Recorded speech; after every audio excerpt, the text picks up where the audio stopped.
नमस्कार दोस्तों, अनमोल साहित्य की दुनिया में आपका स्वागत है। आज हम बात करेंगे स्वामी विवेकानंद जी के द्वारा बताए गए भाग्य के बारे में और चरित्र गठन के बारे में। स्वामी विवेकानंद जी कहते हैं, तुम स्वयं ही अपने भाग्य के निर्माता हो। तुम अपने ही कर्म से अच्छे और बुरे दोनों प्रकार के फल भोग रहे हो।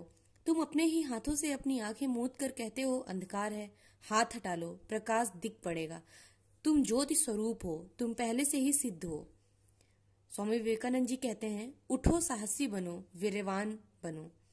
सब उत्तरदायित्व तो अपने कंधे पर लो। यह याद रखो कि तुम स्वयं अपने भाग्य के निर्माता हो। तुम जो कुछ बल या सहायता चाहो सब तुम्हारे ही अंदर विद्यमान है।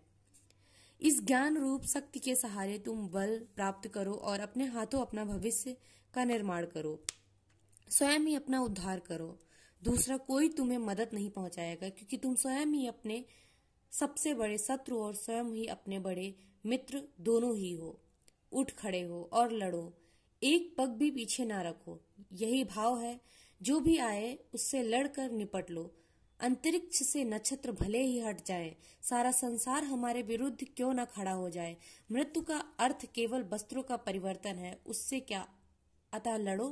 कायर होकर तुम कभी भी कोई भी लाभ नहीं उठा सकते हो। एक पग भी पीछे मत हटो। तुम किसी भी दुर्भाग्य को टाल नहीं सकते हो। स्वामी विवेकानंद जी चरित्र गठन के बारे में कहते हैं, इस जगत में श्रेय का मार्ग सबसे दुर्गम और पथरीला है। आश्चर्य की बात है कि इतने लोग सफलता प्राप्त करते हैं, कितने लोग असफल होते हैं, और आश्चर्य नहीं, सहस्त्रों को ठोकर खाकर चरित्र का गठन होता है। केवल सत्कार्य करते रहो, सर्वदा पवित्र चिंतन करो। असत संस्कार रोकने का बस यही एक उपाय है। ऐसा कभी मत कहो कि अमुक के उद्धार का कोई आशा नहीं है। क्यों? इसलिए कि वह व्यक्ति केवल एक विशिष्ट प्रकार के चरित्र का कुछ अभ्यासों की समष्टि का घोतक मात्र है, और ये अभ्यास नए और सत अभ्यास से दूर किए जा सकते हैं। चरित्र बस एक पुनः पुनः अभ्यास की समष्टि मात्र है, और इस प्रकार का पुनः पुनः अभ्यास ही चरित्र का सुधार कर सकता है।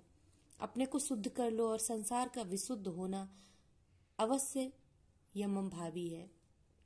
चरित्र गठन में सुख और दुख दोनों ही समान रूप से उपादान स्वरूप है।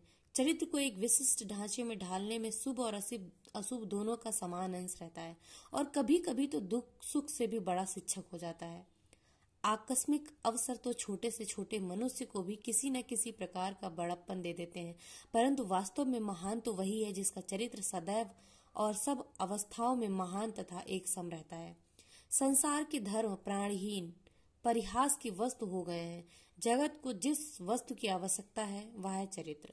संसार को ऐसे लोग चाहिए जिनका जीवन स्वार्थहीन ज्वलंत प्रेम का उदाहरण है। वह प्रेम एक शब्द को वज्र के समान प्रभावशाली बना देता है। चरित्र की कठिनाइयों की संगीन दीवारें तोड़कर अपना रास्ता बना सकता है। धन्यवाद दोस्तों।